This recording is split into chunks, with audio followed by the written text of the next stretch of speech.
Olá, pessoal!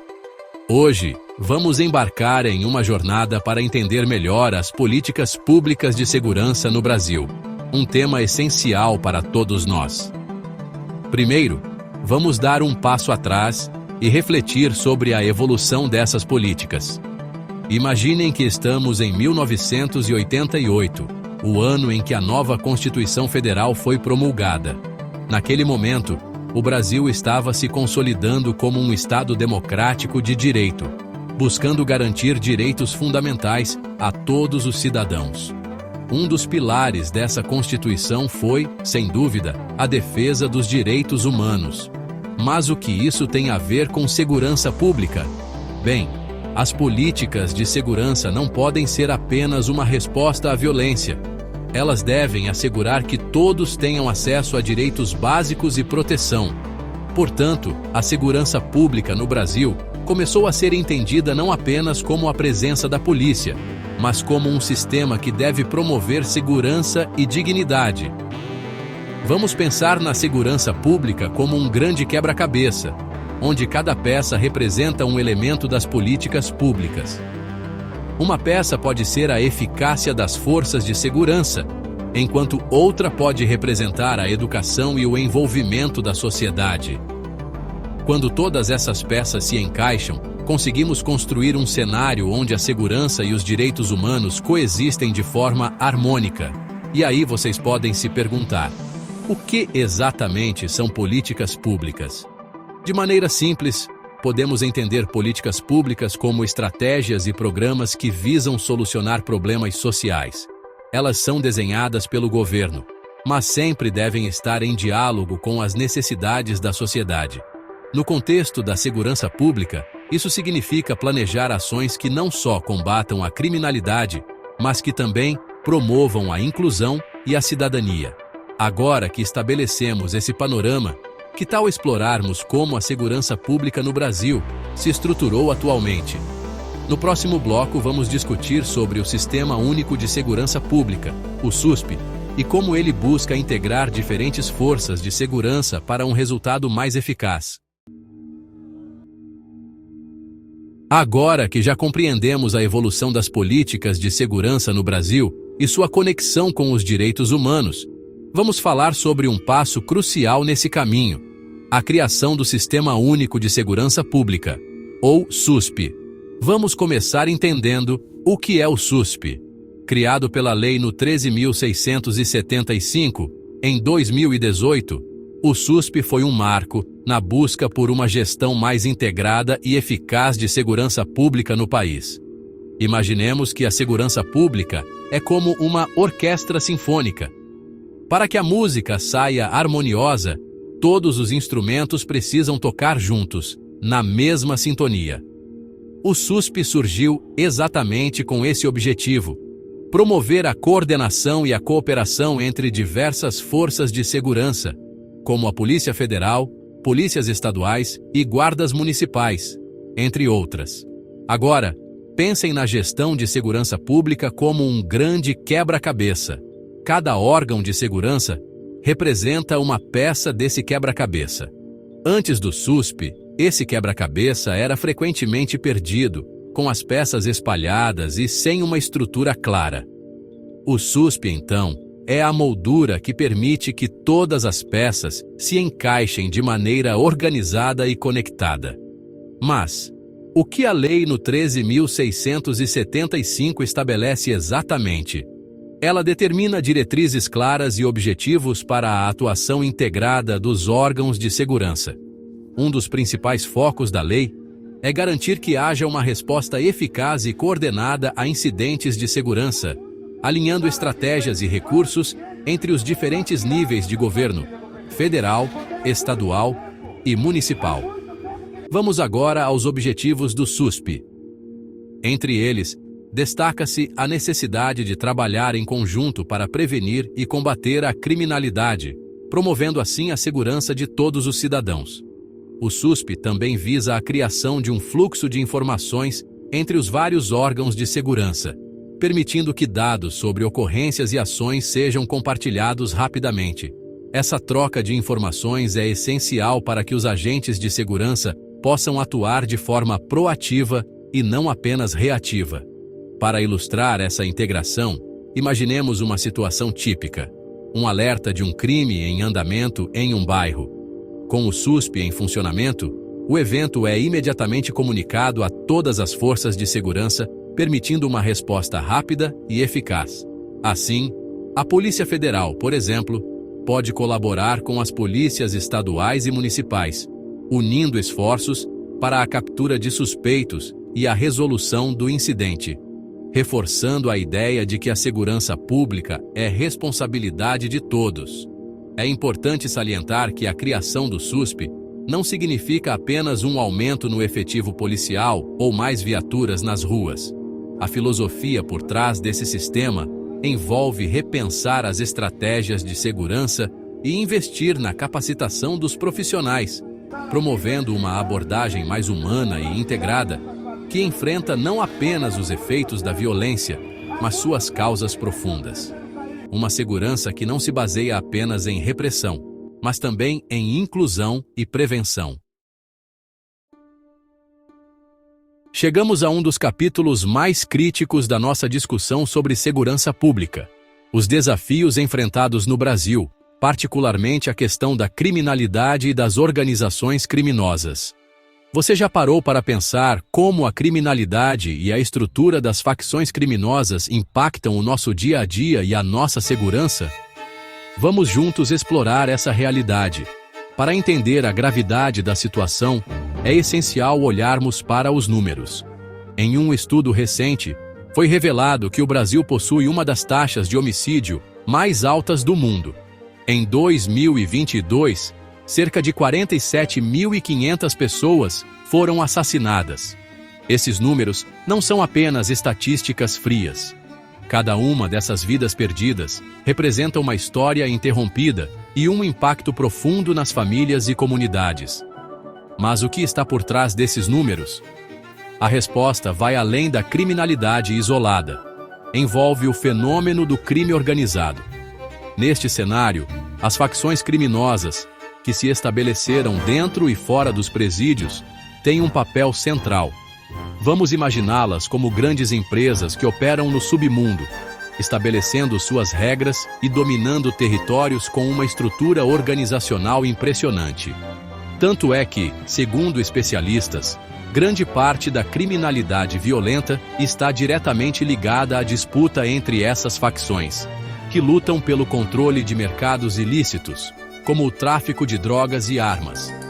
Para ilustrar, vamos considerar um exemplo. Imagine que uma facção, instalada em um determinado bairro, começa a expandir seu poder.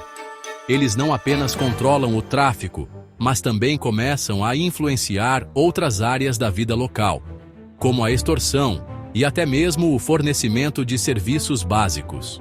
Muitas vezes, moradores se sentem reféns, como se estivessem em uma monarquia, onde as regras são ditadas por essas organizações. Esse tipo de estrutura gera não apenas uma sensação de insegurança, mas também impede iniciativas de desenvolvimento social. A presença constante da violência e do medo inibe investimentos e gera um ciclo vicioso. Assim, as políticas públicas muitas vezes falham em atingir as comunidades que mais precisam, perpetuando a desigualdade social. Além disso, a atuação desses grupos dentro do sistema penitenciário é alarmante. Fazendo uma analogia com um incêndio que se propaga rapidamente, as facções estão dentro das prisões, onde podem recrutar novos membros e planejar suas atividades criminosas, enquanto o sistema tenta controlá-las com políticas que muitas vezes não acompanham a complexidade da situação. Então, como podemos repensar as políticas de segurança diante desse quadro? A resposta não é fácil, mas deve envolver uma compreensão mais profunda das raízes da criminalidade e um comprometimento em abordar não apenas os sintomas, mas também as causas. Muitas vezes, as soluções podem estar em ações preventivas, como educação e inclusão social, que ajudam a criar alternativas viáveis para os jovens em risco de se juntarem a essas facções. chegamos a um ponto essencial em nossa discussão sobre as políticas públicas de segurança no Brasil: o papel do sistema penitenciário. É crucial entendermos como esse sistema se articula dentro das políticas de segurança e quais são os seus desafios e contribuições. Primeiro, vamos pensar nas prisões como um reflexo da sociedade. Assim como um espelho que reflete as imperfeições do que está à sua frente, o sistema penitenciário muitas vezes revela problemas estruturais que vão além dos muros das prisões. A estrutura do sistema penitenciário brasileiro é complexa e, em grande parte, desafiadora. Ele não apenas abriga aqueles que cometeram crimes, mas também se torna um espaço onde muitos enfrentam condições desumanas. Para que a gente consiga visualizar melhor a situação, imaginemos o sistema penitenciário como um barco à deriva em um mar tempestuoso. A superlotação e as condições de vida deterioradas são as ondas gigantes que ameaçam afundar esse barco. Afinal, como podemos esperar que as pessoas se reabilitem em ambientes que mais parecem depósitos de seres humanos ao invés de locais de reintegração social? Da mesma forma que qualquer veículo precisa de manutenção e cuidados regulares, o sistema penitenciário exige reformas profundas para que possa cumprir sua verdadeira função: a ressocialização dos detentos. No entanto, a realidade é bem diferente. O Brasil enfrenta atualmente 5 problemas principais no sistema penitenciário: a superlotação, o tratamento desumano dos presos, a falta de trabalho e oportunidades, a corrupção e a ingerência do crime organizado. Vamos falar um pouco sobre a superlotação. Em muitos presídios, o número de detentos ultrapassa em muito a capacidade ideal, criando um ambiente propício para a violência e a degradação física e mental.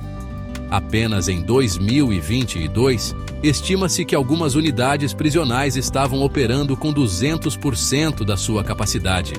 É como se colocássemos muito mais passageiros do que um único ônibus poderia comportar. Resultado: desconforto, brigas e um ambiente que distancia os detentos da possibilidade de mudança. A questão da ressocialização é central e merece destaque. O que estamos realmente fazendo para que esses indivíduos possam voltar a ser parte produtiva da sociedade? Infelizmente, o que vemos muitas vezes é um ciclo vicioso, onde as prisões se tornam verdadeiras escolas do crime, onde os detentos, ao invés de aprenderem sobre cidadania e direitos, se especializam em estratégias para perpetuar a violência. Vamos imaginar a situação de um jovem que entra em um presídio por ter cometido um crime menor. Ao invés de recebê-lo com programas de educação e reabilitação, ele é jogado em um ambiente onde é exposto a outros apenados experientes no crime. Após cumprir sua pena, ele sai do sistema carcerário não apenas sem habilidades para conseguir um emprego, mas com um criminógeno diploma, tornando-se mais propenso a reincidir. Como podemos então consertar este barco à deriva? As soluções passam por um investimento maciço em políticas públicas que priorizem a educação e a capacitação profissional dentro das prisões, garantindo que os detentos tenham reais oportunidades de reintegração ao mercado de trabalho. Outro ponto vital é a redução da superlotação, por meio de medidas como a construção de novas unidades prisionais e a aplicação de penas alternativas para delitos menos graves. À medida que avançamos, precisamos ter clareza que o sistema penitenciário não deve ser visto apenas como um espaço de punição, mas como parte integrante de um sistema de segurança pública que visa a prevenção da criminalidade. Ao focarmos na reabilitação e reintegração, podemos começar a mudar a narrativa de violência que tem assolado nosso país. Dando continuidade à nossa discussão sobre as políticas públicas de segurança no Brasil, chegamos a um tema muito importante: a inteligência de segurança pública. Vamos passar agora a explorar como essa área é fundamental para a eficácia das políticas de segurança e quais são as suas implicações legais e éticas. Imaginem a inteligência de segurança pública como um farol em uma noite de tempestade. Esse farol não apenas ilumina o caminho para a segurança, mas também ajuda a prever os perigos que se aproximam. A atividade de inteligência é essencial para a segurança pública, pois envolve a coleta, análise e disseminação de informações que visam prevenir e combater o crime. Assim, os órgãos responsáveis podem agir de forma proativa, evitando que situações de risco se tornem realidade. A primeira coisa que precisamos entender é o que exatamente queremos dizer quando falamos em inteligência de segurança pública. Em resumo, ela se refere à estrutura e ao processo que permitem às agências de segurança entenderem melhor as ameaças e os riscos que estão presentes no ambiente social. É como um mapa que nos ajuda a navegar por um terreno difícil, nos mostrando onde estão os obstáculos e como podemos superá-los. Mas como funciona esse sistema? Para que a inteligência seja eficaz, ela precisa ser organizada e integrada. É aí que surgem algumas das dificuldades. A legislação que regula a atividade de inteligência no Brasil é complexa e muitas vezes esbarra em questões de privacidade e direitos humanos. É necessário encontrar um equilíbrio entre a coleta de informações necessárias para a proteção da sociedade e a proteção da vida privada dos cidadãos. Portanto, é fundamental que haja um controle rigoroso sobre a atuação das agências de inteligência, impedindo abusos e garantindo que seus procedimentos estejam dentro dos limites da lei. Um dos grandes desafios enfrentados pela inteligência de segurança pública é a legalidade da coleta de dados. Para que as informações possam ser utilizadas de forma eficaz, elas têm que ser obtidas legalmente. Isso nos leva a uma reflexão. Como garantir que as agências atuem dentro da legalidade e, ao mesmo tempo, tenham os recursos e as ferramentas necessárias para combater crimes que muitas vezes são altamente sofisticados e camuflados? Esse é um dilema que deve ser continuamente abordado pelos responsáveis pela formulação das políticas. Para ilustrar essa dinâmica, vamos imaginar uma operação de inteligência que busca desmantelar uma organização criminosa. Os agentes de segurança precisam coletar informação sobre as atividades da facção, o que pode envolver monitoramento, escuta telefônica e até mesmo a colaboração com informantes. Aqui entra um dilema ético: até que ponto as ações dos agentes devem ir para conseguir essas informações? A transparência e a responsabilidade são essenciais para garantir que, embora os métodos possam parecer duros, eles estejam sempre dentro dos limites legais e respeitem os direitos humanos. Além disso, é importante lembrar que a inteligência de segurança pública não deve ser vista apenas como uma ferramenta repressiva. A sua atuação pode ser um elemento preventivo, alinhando-se com políticas sociais que abordam as causas do crime. Por exemplo, o investimento em educação e inclusão social é uma estratégia que pode diminuir a incidência criminal a longo prazo. Conforme avançamos na nossa aula, vamos discutir algumas propostas de melhoria e as futuras perspectivas das políticas de segurança pública no Brasil. O papel da sociedade civil nesse processo é crucial, pois acreditamos que a construção de um ambiente seguro deve ser uma responsabilidade compartilhada. Ao longo da nossa jornada sobre políticas públicas de segurança no Brasil, já exploramos diversos desafios e realidades que permeiam esse tema tão complexo. Agora, vamos olhar para o futuro e discutir algumas propostas de melhoria que podem ajudar a construir um sistema de segurança mais eficiente e eficaz. Imaginem que estamos todos em um grande barco, navegando por águas turbulentas. As tempestades representam a criminalidade e os desafios enfrentados pela segurança pública. Para que possamos chegar ao nosso destino seguro, precisamos ajustar a rota, fortalecer nossa embarcação e, principalmente, contar com a colaboração de todos a bordo. E é exatamente isso que as propostas de melhoria buscam: uma navegação mais coordenada e participativa. Um bom ponto de partida para entendermos como aprimorar nosso sistema de segurança é olhar para exemplos de sucesso em outros países. Por exemplo, podemos citar o modelo de segurança comunitária implementado em países como a Colômbia e algumas cidades dos Estados Unidos, onde a participação ativa da comunidade no planejamento e execução das políticas de segurança gerou resultados positivos. Em muitas dessas experiências, as comunidades se uniram a policiais e autoridades locais para desenvolver programas de prevenção ao crime, promovendo iniciativas que vão desde o fortalecimento da educação até o incentivo ao esporte e lazer. Mas como podemos trazer essas ideias para a realidade brasileira? A primeira proposta é a institucionalização de conselhos comunitários de segurança, que possam não apenas atuar como instâncias de denúncia, mas como espaços ativos de construção de políticas. Esses conselhos devem incluir representantes de diversos setores da sociedade, como jovens, mulheres, educadores e líderes comunitários, permitindo que a população tenha voz ativa nas decisões que impactam sua segurança. Afinal, é a comunidade que melhor conhece os desafios locais e, quando envolvida, pode contribuir eficazmente para soluções inovadoras. Outro aspecto vital a ser abordado é a necessidade de uma interação mais profunda e contínua entre a sociedade civil e os órgãos de segurança. Esta cooperação não deve ser apenas reativa, mas sim proativa. Precisamos de um espaço onde ideias e preocupações possam ser discutidas abertamente, formando laços de confiança entre a população e os policiais.